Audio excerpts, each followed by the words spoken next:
It's a short talk where peace begins. We talk life, love, and what's within. Movies, healing, self-care flow, real talk, safe space, let it grow. It's a short talk where hearts unwind. Sip your peace, speak your mind. It's not your talk, feel the vibe. It's your moment, come alive.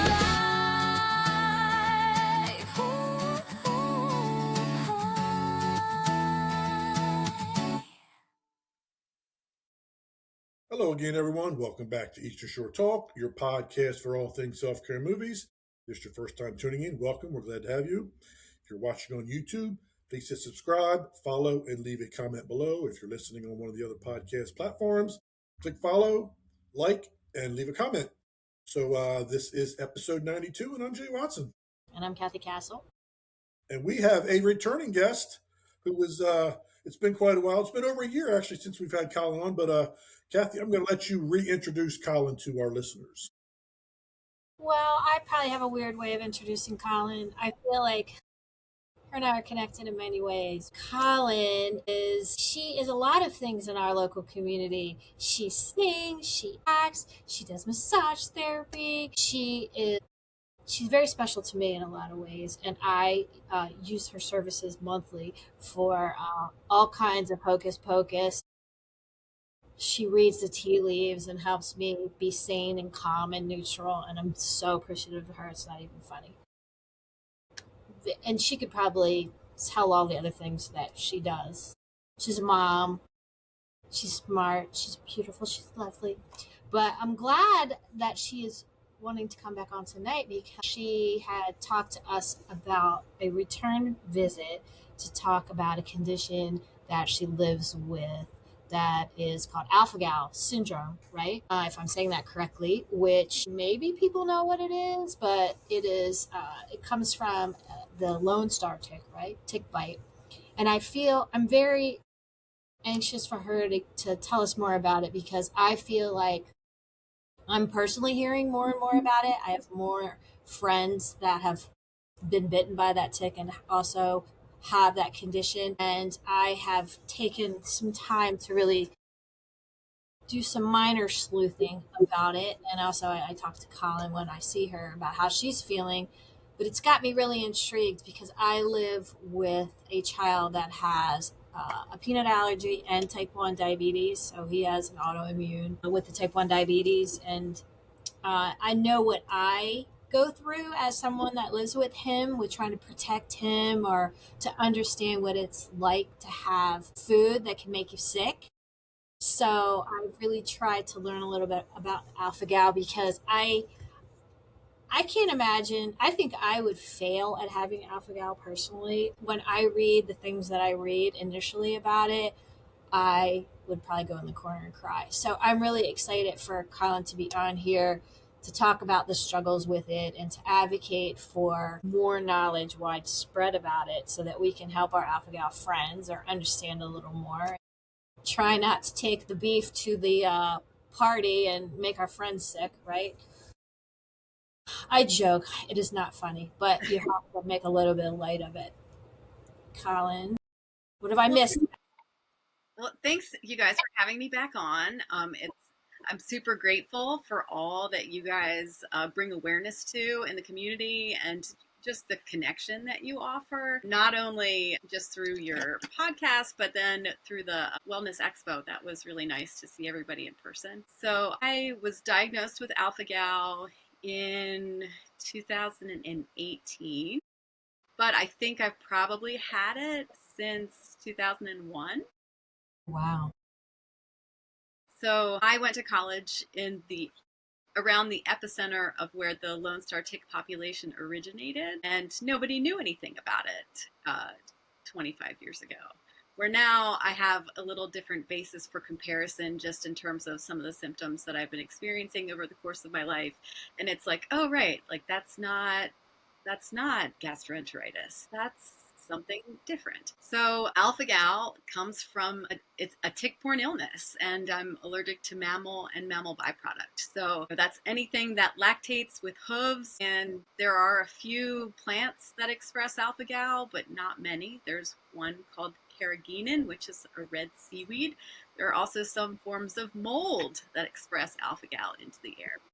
And so there's like a whole spectrum of reactivity. Some people, it's lactose intolerance. Sometimes people are misdiagnosed with IBS. It's some people get hives. Some people have cardiac issues.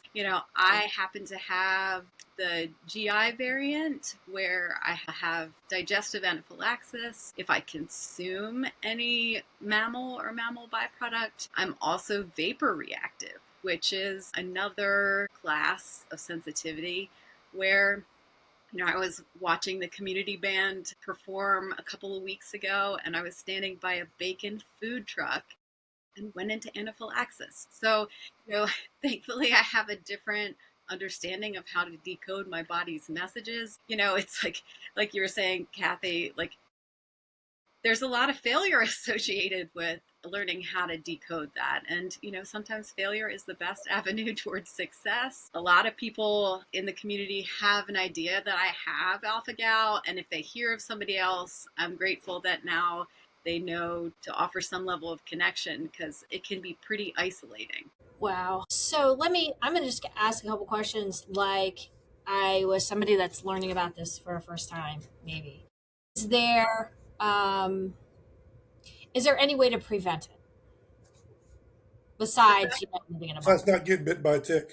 Right. Yeah. Like the best way is prevention, and like just don't get bitten by ticks. Like the reality is we live in a marshland that's going to have ticks. So, some people treat their yard. I know there's a few local businesses that will treat your yard for ticks. We do it ourselves. Also treat your pets because they are carriers. Is that the most common way? Do you know? I know you're not the expert of everything, as I'm going to ask you all these questions. Is that the most common way you think that people are picking it up from pets, or they're walking outside near woods? Is there any Well, it's kind of like between that, there's also like a high population of ticks in like beach areas. I know Martha's Vineyard has had a huge spike, and it's like we live close to Ocean City, so there's going to be ticks there, not just in the woods. So, it's like recognizing that with global warming, the tick population is expanding. It's not just staying in the South where maybe it used to. I Yeah. wouldn't think beach. I wouldn't think So, beach areas, but I guess there is a lot of marsh areas yeah. around. So when I listened to the information that you sent us, Colin, I found it interesting that the alpha galactose sugar molecule that it's named after was discovered kind of accidentally through cancer research. And what's weird about that is the sugar molecules are a funny thing just in general, because also back in the 60s when they were coming up with pesticides, they accidentally created sucralose, which is an artificial sweetener that has a sugar molecule thing. So it's just strange how accidentally these sugar molecules have other things that are going on, not always good. And the TikTok thing that you sent me, that they were also saying, because it and maybe I wasn't half paying attention to it, but he said something about all mammals except for humans and some primates have a susceptibility or a possible susceptibility to the alpha galactose sugar molecule. Is that correct? That's true. And apparently, themselves are more like, as far as other mammals and stuff from humans. There's something about cows. Is he didn't get into details, but he was just kind of naming. It's just interesting how you know cancer research was as wonderful as cancer treatments for cancer come about from that. These other things, they were studying cancer and discovered the sugar molecule that. Well, let me ask the $1 million question. And if you knew this, you'd be a many multi-million-dollar person. So I'm sure we've tried to come up with a way to block that reaction or. So they're working on it. I have the privilege of seeing the leading research specialist in the United States, Dr. Scott Commons at UNC Chapel Hill. For as much as like I am not him and I do not have all the information, I am super duper grateful that he has invested his life's work in helping other people learn and navigate this interesting diagnosis. The funny insider information is that cetuximab, which was the cancer drug that helped figure out what that alpha-gal was even a thing, was actually what Martha Stewart was caught with insider trading that got Really? her sentence. Yeah. And so like I can understand why she would not want her name associated with that drug. And so, I'm grateful for her role. And also now we have more information. It is interesting how there is that sugar component. For as much as like alpha-gal is not diabetes, it is an allergy to the sugar found in all mammal meat. And so, it's like Dr. Zachary Rubin is the TikTok that I sent you, all about like the chemistry of alpha-gal and some of like more information that is very quick to digest. If anybody wants to look for that, I feel like I got lost. What other questions do you guys have? Yeah, I was just saying, gosh. I mean, I'll say this too. I have lived with a mom who's had Lyme's disease and, of course, other people. And I feel like mom would always say to me, she felt like she was just losing her mind, that the medical professionals didn't always, like, she felt like they thought it was made up psychiatric kind of symptoms, And I always kind of felt with my mom with that particular tick-borne illness that it was like a pinball machine, and now this pupil's smaller, and now this joint hurts, and now this rash is over here. And it's like, good Lord, how do medical professionals not believe that that's a real thing? But I know it's more of a complex And I guess issue. I had a couple of clients that already had a diagnosis of alpha-gal, so I had a different understanding of just kind of what they had gone through. And so when I initially found the tick, I went to my primary care physician and said, hey, by the way, I found a tick. The bite looked a little different and much more swollen and weepy than any other tick bite I had ever experienced before. And I said, hey, I don't know if this is something to be concerned with, but I feel like it's something. And so he gave me a prescription for doxycycline. And by day, I think 7, I started reacting to the mammal in the doxycycline. And Really? it was like very violent, it felt like you were in childbirth for 8 hours. And I've had 2 children naturally, and it's like equally as. So Doxy is kind of if I'm remembering correctly, that's kind of a typical go-to, right, for some of the tick-borne illnesses. You take that cycle of Doxy within quickly after you've got the tick bite. So in your case, It's not an option. that reaction either you had it for a while, like you said, you had it earlier, or it was a quick reaction. And then what was in that Doxy? You couldn't take that right now, right? Because Right. of the There was a mammal component in that. So yeah. a lot of capsules have gelatin in them. There's also a filler in a lot of over-the-counter medications called magnesium stearate, which can be problematic. I recognize that there's a lot more awareness, and there's a website called pillclarity.org that now you can request more information on allergen components in prescription medications, and they can help you find safer options. So after I had the reaction to the doxycycline, then I went back to my doctor and said, hey, by the way, I think this might be another tick-borne illness. Can you please run whatever the alpha-gal labs were? And 2 days later, or maybe it was a week later, I got the results back, and I had very high levels of alpha-gal. And so then it's just prevention. So then you have to eliminate mammal and all mammal byproduct from your life. And so that ranges not only from food, but also self-care products, whether it's lotion or eye drops or toilet paper. Sometimes if even spices, that they've been made in a factory that also produces something with dairy in it. So, it's like you kind of have to go and do a full elimination diet. Once I met with my primary care physician and started to find some level of stability, then I think I reached out and worked with a naturopath, and she helped me to rebalance my gut microbiome. And so that was really helpful. But, there's lots of different approaches, but it's really fascinating just to kind of see what works for everyone. I've seen several allergists. None of the allergists that I've seen in Maryland feel adequate in treating my level of sensitivity with alpha gal. So, my first allergist after that initial diagnosis in 2018 just diagnosed me with IBS, which now we know about 80% of IBS is actually alpha gal. Really? Like in general? Misdiagnosed. So, Yeah. thank you, Dr. Commons, for figuring that out. Wow. So, if in your understanding, if people are diagnosed with this alpha gal, is there any kind of, I know there's really not a treatment or a cure for it, but as in with some of the other tick-bornes, you were given the doxycycline, is there something else to give to kind of calm the reaction down after that?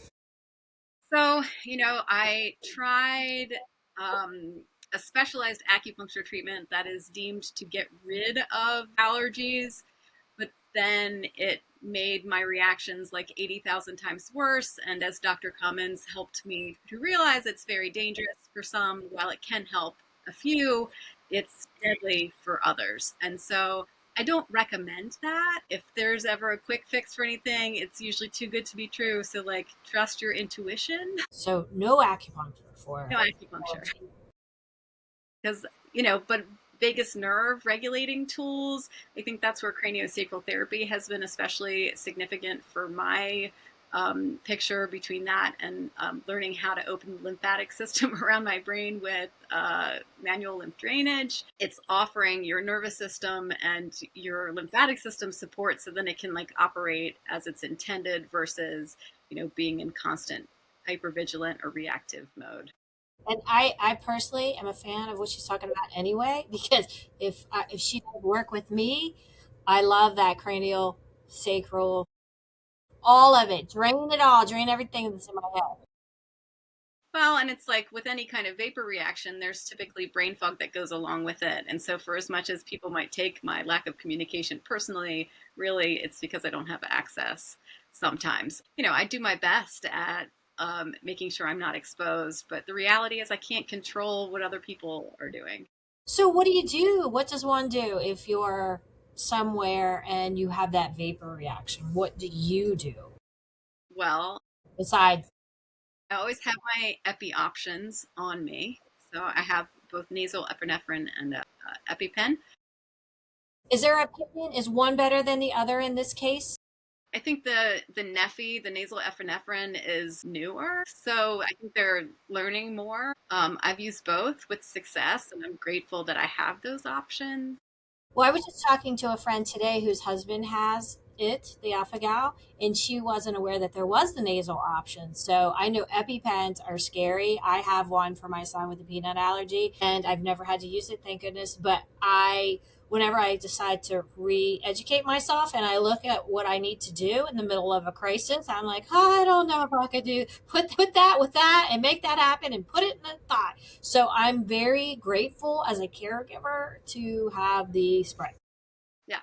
Yeah. So, like, I'm glad that that's an option. And, when it's time to do it, you will deliver, no doubt. What's it called if someone has a family member? What is the nasal spray actually called? Do you know? It's called Neffy, Neffy. Neffy.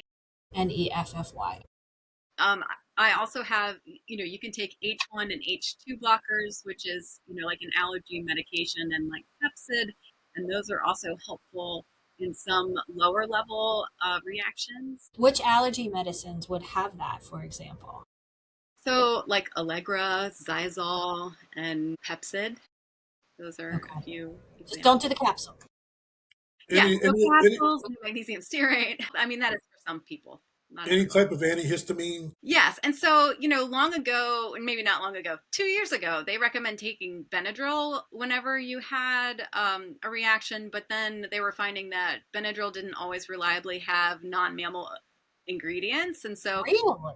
I found that I was having rebound reactions to it. And so then it was like, oh yeah, no, let's not get in that cycle. Really? So I've got two questions for you, Colin. One is might be rhetorical. It kind of goes back to the Lone Star tick. Do they know why the Lone Star tick versus a deer tick? Is there something about Are they studying why specifically that it's the Lone Star tick versus another source? That's the question one. I'll start with that one. Sure. So there are actually a lot of arachnids that carry a low level of alpha gal. So, for example, like I was stung by a wasp and that elevated my alpha gal levels because wasps carry a low level of alpha gal in them. And same with some other stinging or biting insects. I think maybe even recently they discovered that some snake venom has it, but not all. But Lone Star ticks have a special mechanism where they can, like, I don't know, smell the scent of someone who has alpha gal and they can hunt them like 10,000 miles faster than anyone else. I don't know. I feel like I'm not quoting that appropriately, but it's something ridiculous. And it's like, okay, so, there are lots of theories. I feel like someone even wrote a book about how it could have been part of like some form of biological warfare. I'm not sure exactly what the truth is, but the reality is that the Lone Star tick does have these like extra abilities and they can carry other bacteria that can create even more serious issues. It's like Vecna of the arachnid world. Now, So if you've been my bit, oh, go ahead. my other question was like, what does a typical day look like for you as far as, okay, Colin wakes up and I've got to get through There this you go. day. These are the steps that Colin takes this day to be safe or try to be as healthy with your condition as possible. So I take my medicine every day. When I don't remember to take my medicine, then that seems to offer a different level of dysregulation. My family also does not consume mammal in the house. They do consume, okay, so they do consume some dairy, but not any mammal meat. My husband also has to refrain from any mammal and mammal byproduct just because we are in contact with each other and there could be potential cross contamination. Like in the morning, I eat we have chickens. I have eggs with some zucchini and vegan cheese. I'll have a lot of stir fries for dinner, a lot of things that are, normal cuisine, but you just kind of leave out the beef and cheese.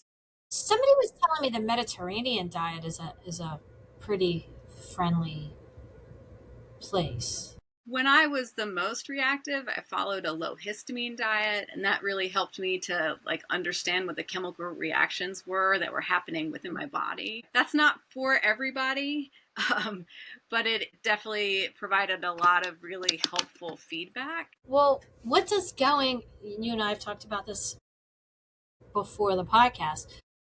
Talk to us about what we all take for granted going to a restaurant. What does that look like for you? So I have like not even a handful of restaurants that I can go to locally. I think there was a pretty significant amount of like grief and depression, especially around just the social aspects of gathering and eating and drinking, but recognizing that I no longer had access to that anymore and recognizing who cared and who didn't care, because there were a lot of people that it was just too inconvenient to pay attention to. And so I get it. We'd all have limited bandwidths, and I don't want any special attention, especially not from Alpha Gal. But anyway, so I have a few restaurants. There's a local Vietnamese restaurant that I can go to. El Dorado is safe. So let's see, Pho Van, El Dorado. I can go to Chopsticks sometimes. So a lot of non-American. Well, help me understand though, because they will have beef in their food, right? So they do, but if I order a vegetarian dish and sit in the corner and nobody at my table orders anything mammal, then it's a little safer. It's like there have been other places that I've gone and there seems to be a different level of cross contamination where, despite ordering something vegan or vegetarian, it might still cause a reaction later. And so it was interesting early in my diagnosis, we ended up buying a new oven because I had cooked mammal in it previously, and apparently there was still enough residue that caused a reaction, so we bought all new pans. And it's like I just happen to be a little more sensitive on the spectrum where not everybody has that reaction. Yeah, but some of my other friends have had some pretty scary reactions, vomiting all night after having a little bit of dairy, but they were able to have dairy another time, having to go to the ER because of, the anaphylactic reaction to whatever. And it's just scary. Really is scary. It is. And so, what I understand is that there's a chemical reaction that most people have around, between the hours of like 2 and 4, which is 3 o'clock is the histamine dumping hour. And so when our body is metabolizing what we've processed throughout the day, it's a lot of times I would wake up around 2 or 3 o'clock in the morning and feel like my diaphragm was in spasm and like I couldn't breathe. And then it felt like, like that whole body labor. And what I now know was that rather than showing signs of anaphylaxis on the outside, it was all on the Yeah. inside. So it's like So the what ultimate did you match. do? What would you tell yourself then? Now, what do you, if that happened at 2 in the morning? What do you take to calm that? So I do have my medical marijuana card, and for as much as like I do not openly support drug use, I do recognize that that works faster than Zofran without the magnesium stearate and rebound reactions. And so I don't medicate like I would have in college. This is like only to treat my symptoms, just enough to make the nausea go away so then I can have enough time to go take my medicine and then give that 15 to 20 minutes to like chill the rest of my system out. So you But it would is kind of like I have to move in that action. Otherwise, I can't defeat the nausea in order to keep down any other medication. so besides getting the nausea under control, then you're not really finding like the Benadryl because I hear people say, "Oh, I'm chugging Benadryl," because that gives you a rebound reaction, and you could take like an Allegro, but that's going to take 20 minutes or so. And then what about would you use the nasal Neffy at that time or no? So, they recommend using your epinephrine options when you have two or more bodily systems involved. So, it's like, are you vomiting, diarrhea, and having trouble breathing? Is there confusion, dizziness? What other symptoms are you noticing? And, it's like, I try not to use my epinephrine unless I absolutely have to. They used to recommend going directly to the emergency room after using epinephrine, but Really? depending on your physician, they no longer have that as the specific guidelines for anaphylaxis. Is the epinephrine spray, if you really if you didn't need it, is it harmful to use it? You know what I mean? Like if you just had one of the symptoms or one of the symptoms really bad and you used it or your loved one used it on you, is it going to hurt you? I have no idea. That's a great question. Um, I'm sure if you were to look at the like all the drug facts, then that would give you a little more insight. Thankfully, I haven't seemed to have had any. I'm not comparing this because it's not the same, but I do understand with like Narcan, the nasal, it doesn't hurt if you give that to somebody. And But then, yeah, like I so not that that's just the same thing because it's not, but I'm just curious.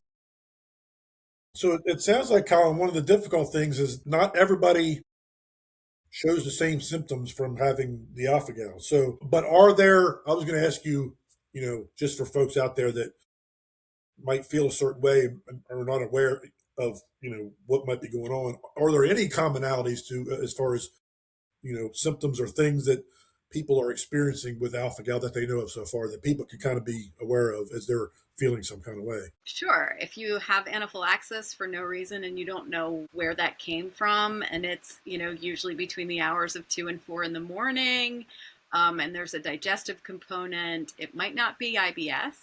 It could And when you be. say anaphylaxis, that means you're having, what does that feel like?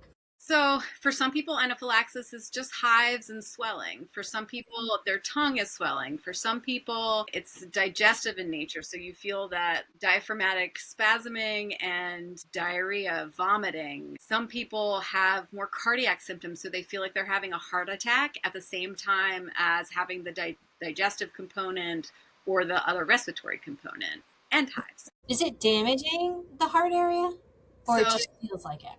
some of the research has shown, I think, that if you have the dairy reactivity and you continue to to consume it, that there can be some arterial sclerosis, so some hardening.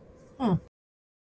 And so, again, it's so early; they don't have all of the answers, and so we're still in the gathering phases and finding the commonalities with some people. So they are finding what like 20% of people have the GI component. Other people have hives. Are there any commonalities with Lyme disease as far as general symptoms? Sometimes there's a chronic fatigue component as well as the brain fog, like I mentioned. There are some people that have both Lyme's and alpha gal and mast cell activation syndrome, and who knows what else. So my sympathy goes out to people that are battling more than one thing at one time. It's really important to find people that listen. Well, it's even like somebody could be wanting to, it's Christmas time, they could want to give you, like, make you cookies or something. I mean, you have to really be careful about everything you have, right? I only eat things from people that I trust and recognize that for as much as like I didn't want to use alpha gal as a sorting tool, it has definitely helped me to see who sees me more authentically and like wants me in their life versus those that don't have the time or bandwidth, and that's okay. But it is just an interesting like life sorting tool, as we all find those sometimes. So if Jay and I were making you a nice dinner tonight, I know that I can have chicken. I know that I can have veggies. What can I not cook with? Can I cook with butter? No, it's dairy, right? So can you use oil, like olive oil? So yeah, olive oil, coconut oil, avocado oil. They even make some plant-based butters that don't taste bad. Not good, but not bad, right? No, some have found that those like cooking pans that have any non-stick surface still will maintain the like mammal essence in it. So it's like using a stainless steel pan. Stainless steel. Okay. I use that. I'm safe. Yes. Well, great job. See? See? You can come eat now. And in the other pans, washing it does not get rid of it. Not always. That's a little scary if you think about it. In general. That's why there's probably issues in certain restaurants with the cross contamination because their skillet or whatever is not perfectly. Yeah. Well, Well, and like, for example, there are a couple restaurants in town that use tallow in their fry oil.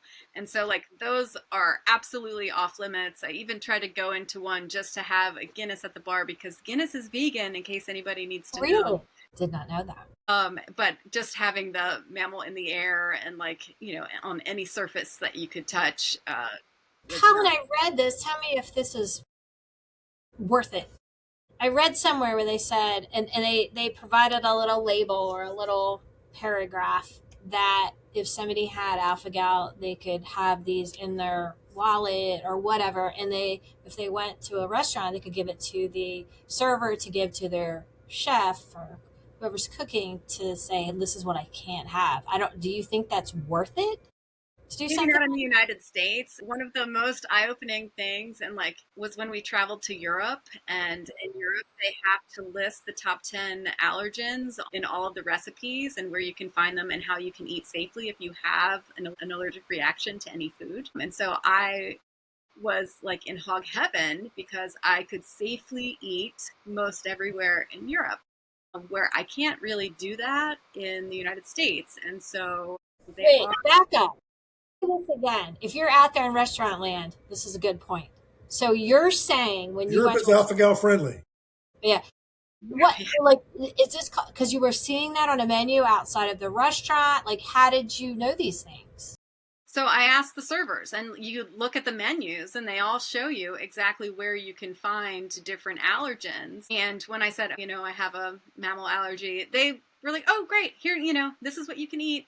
California, they're trying to make the same kind of efforts. They're in the very beginning stages of making it a little safer for those that have allergies. There's actually the Alpha Gal Alliance Fund, and I feel like there's a whole action plan for gaining more awareness on alpha gal and how to help people, because like more and more people are becoming diagnosed and not knowing how to help themselves, and that can be pretty isolating. Yeah. Well, there's alpha gal, there's, my son has a peanut allergy, there's people that have the celiac, So it seems like we're having more and more issues where it would be helpful to have menus that had the ingredients listed so people can make wise choices. That's sounds It like could be. Then, there are some restaurants that absolutely would be happy to make something off the menu or make alterations to something that's on the menu. But, what I have found is there are not as many American restaurants that feel supportive in that way. it's a shame. So, Colin, before we switch gears here, let everybody know how they can get a hold of you, whether it's just they might have a alpha gal question. Maybe they've got a family member or they themselves have alpha gal. They can get a hold of you either for that or even just your massage based services that you have. Cranial sacral therapy. So first of all, if you have alpha gal or you think you might have alpha gal, the best place to go to get any information is the alphagalinformation.org. There have been a lot of really special people that have worked hard on only having evidence-based information and helping people to navigate the whole spectrum of reactions and how to stay alive. So you can find me on Facebook, I'm Colin Perry, Instagram, Colin Perry Pants. I own Whole Being Health Group here in Easton, Maryland, where I'm a massage therapist, Reiki master teacher, craniosacral therapist, and certified in manual and drainage. I don't know. How else do you want to find me? Yeah, Colin, like I said, we've had Colin on. Colin is one of many amazing self care providers in our area, and we're glad to have her back again. So, switching gears, we are going to kind of go into Colin's other realm, movies and music, and do a little music and movie trivia. And since Colin, you're the guest, we're going to let you ask the trivia question first. Oh, Lord. Okay. This is tough for every guest that comes on. They just Okay. It's so hard because, in my mind, all I can think of is John Travolta. And it's like, but what is the question about John Travolta? She's playing Jeopardy. You got the answer first. So how about this? Oh, good Lord. See, I'm just choking. Should I save her? Should we just save you and go? All right, go ahead, Cathy. Yeah. Had one, and my kid said it was too easy. So I'm going with choice number 2 for me. All right, I'm staying in the Christmas theme. This is about movies. This was a question from one of my children suggested. In the movie Elf, Jay's favorite Christmas movie. That's a joke. In the movie Elf, what is the name of the department store that Buddy the Elf I should know this. hangs out in, meets Santa in, all the things? It's like the knockoff of Macy's. But what is that called? I was an Elf at the Avalon 2 years ago, and I didn't know this. So I have an excuse because I don't like the movie, so I haven't watched it. Well, I take that back. I don't like one specific scene in the movie, so I refuse to watch the movie. I'm just gonna I know it's not right. I'm thinking of Coming to America with Eddie Murphy. I'm gonna say McGovern's. I know that's not right. Colin, you can't dig deep. Good Lord. All right, it's Gimbals. Oh, I should know that. Gimbals, which is the Macy's. Thanks That for saying wasn't my that. first trivia. That wasn't my first trivia question. My first one, like I said, the kid said it's too easy. I could say it, organized. So my question is movie based, and Mine wasn't movie based. mine is also movie based.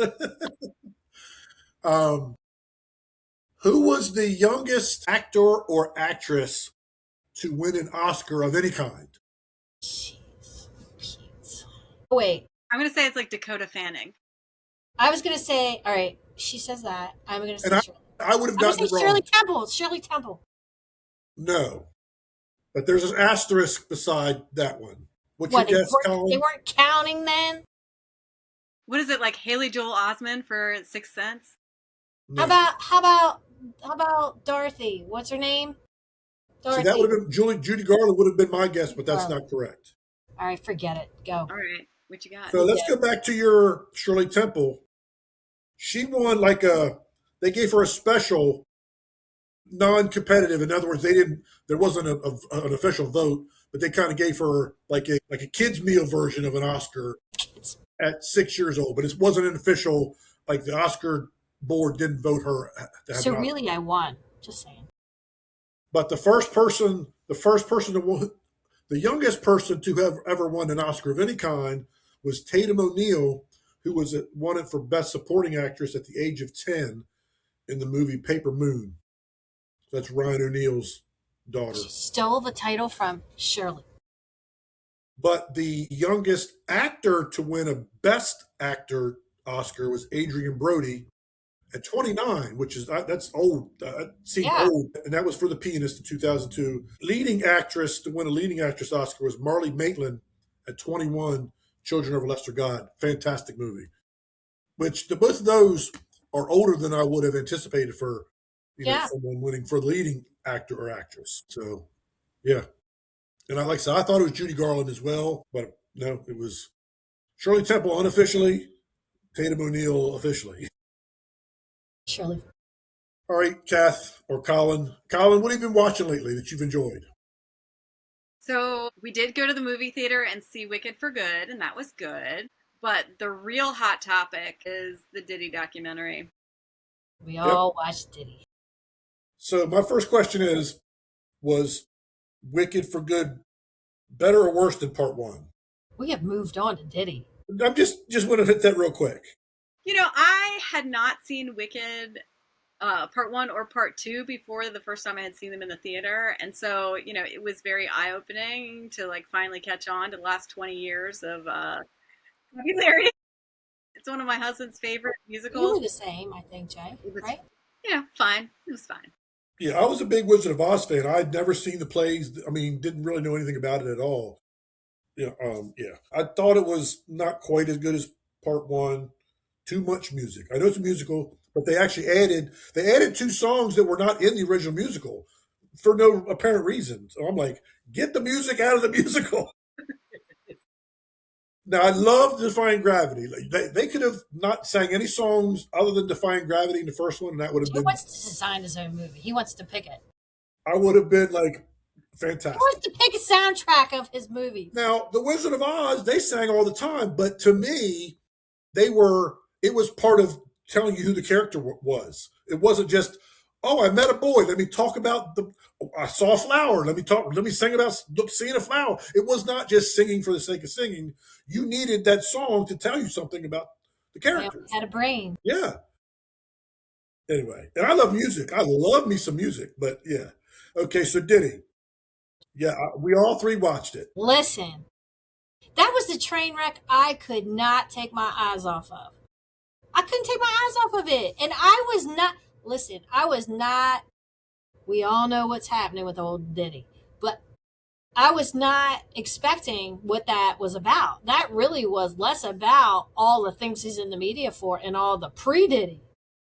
That's pre-Diddy. Diddy is... He's just not a good person. He is not a good person at all. He's not a good person. Forget the legal stuff. Way before he wasn't a good person, he wasn't a good person. You guys were alive during that time period. It's I remember just feeling the ick about him even then. It's I was totally that market who was watching Making the Band and being something got in Aubrey's head. I wonder what it was. Yeah. I've never been a Diddy fan. I loved Biggie. Loved me some Biggie. But I did not like Diddy at all. Apparently, it really left us they kind of... He knew he was jealous of Biggie. If he wasn't front and center, he didn't like that. No, and he put himself in everybody else's songs. It just felt shady to me. But I do find it interesting that Eminem and 50 Cent have been singing this song all along, and it's just they just needed to wait for all the pieces to align before people would finally listen and be like, "Oh, I see the connection now." Well, 50 was the producer on this documentary. He screwed over so many people. Didn't pay people. People worked for him for a long time and didn't pay him. Well, he could get away with it. It's a business structure that has been replicated before. And you felt bad for a lot of those people that had partnered with him or brought him to fame, and he just did them all wrong.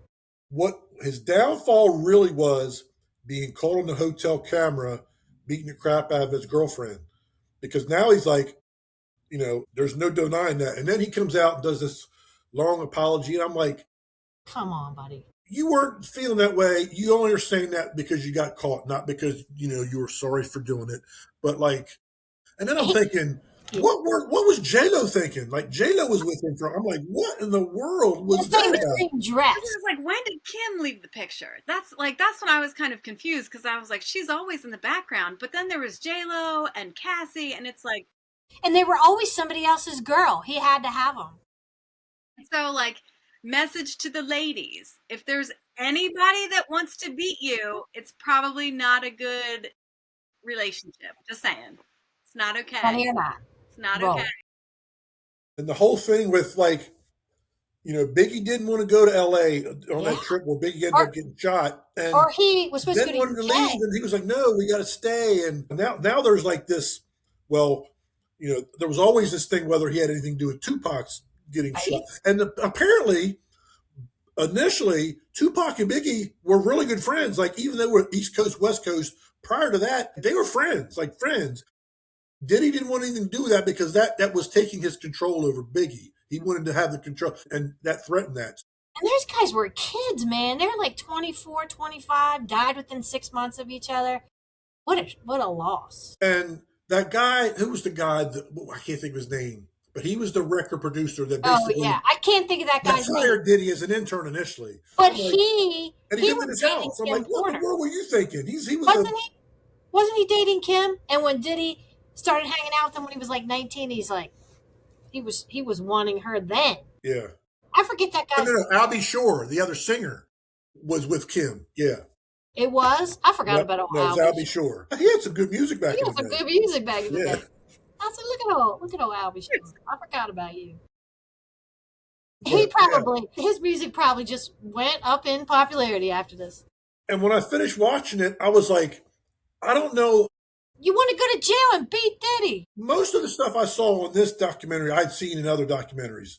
But I'm thinking, all these people that were around him, and none of them stepped in. Not one person stepped in and was like, yeah, but look. His own mother had to know that there was some shit, whether it was legal or just bad morals or something, had to know. And nobody stepped in.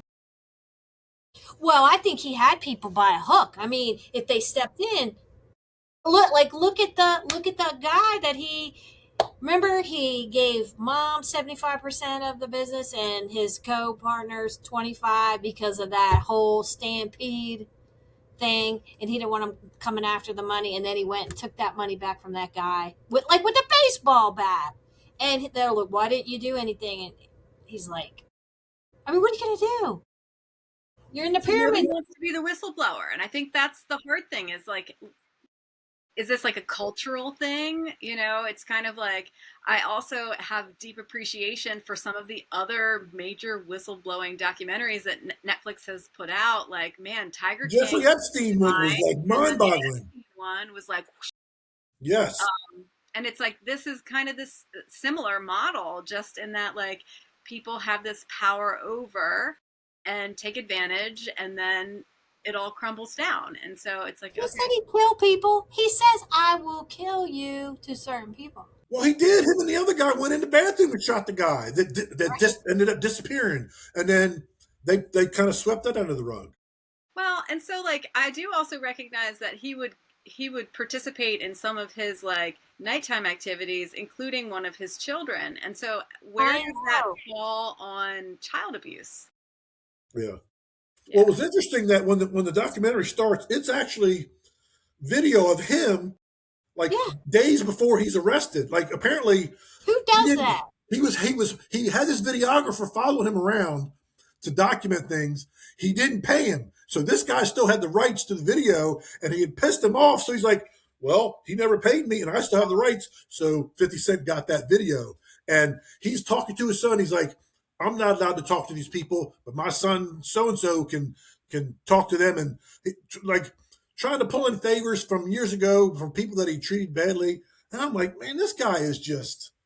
So what happens when he gets out? That's what I'm interested in. That's the other thing. He had all these counts, and then he ended up getting 4 years and he'd already been, that includes time already served. So it won't be too much longer, maybe a year and a half or so ish when he gets out. I'm thinking, man, I hope like He's not going the to be court of public rehab. opinion is going to come down on him so heavy when he gets out and give him a dose of reality that he's just not prepared for.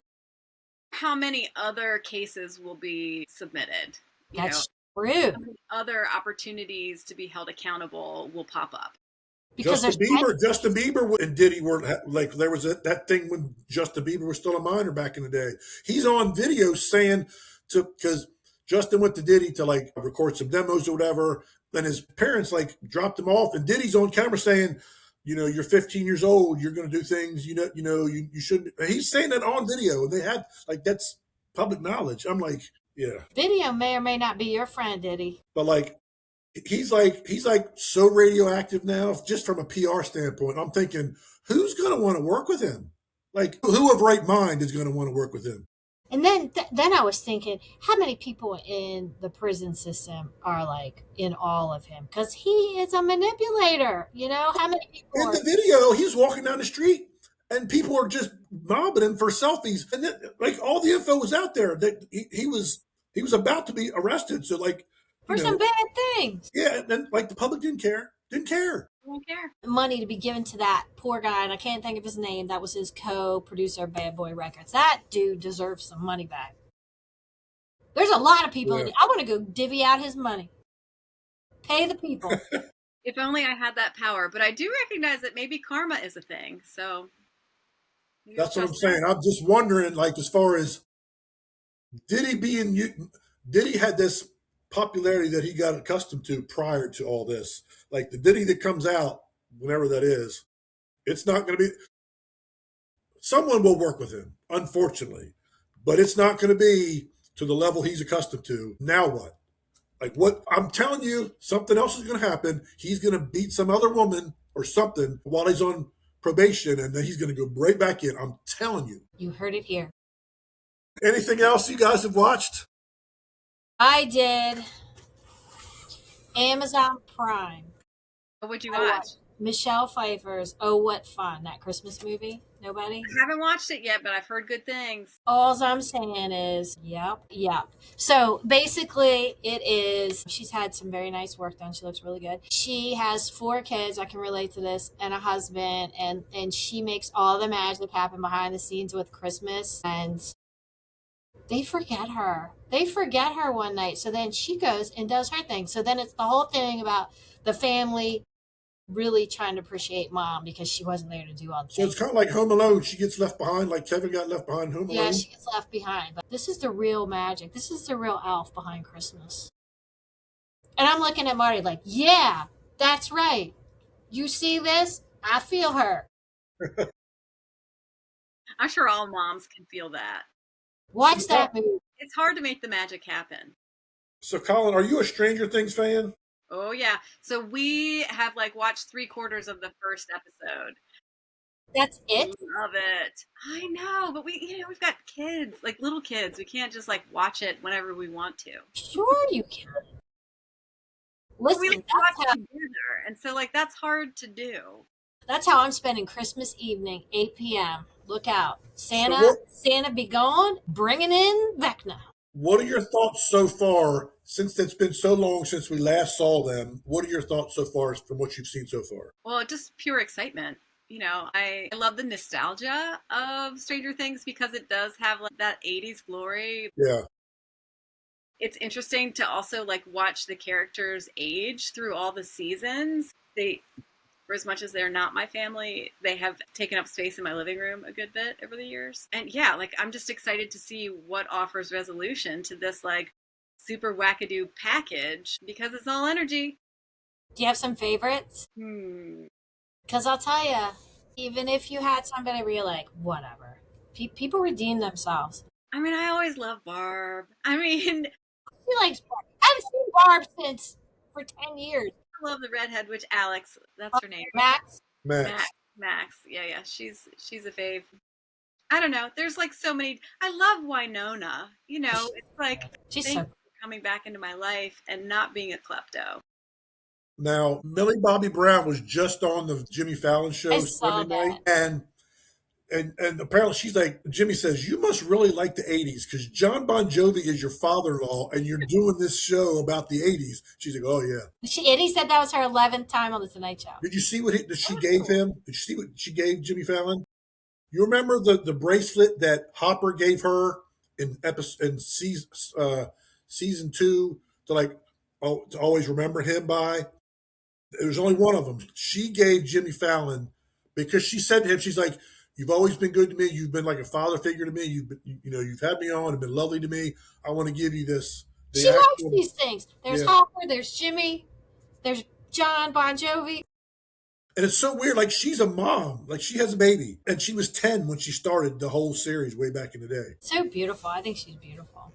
I love her accent. She's she's super funny. And you ever heard her do impressions? No. She's kind of like Ariana Grande, like Really? doing impressions. Like, yeah, she's kind of like that. Look at that. She's like, you don't expect her to be that funny, and she's hilarious. Ariana Grande's hilarious.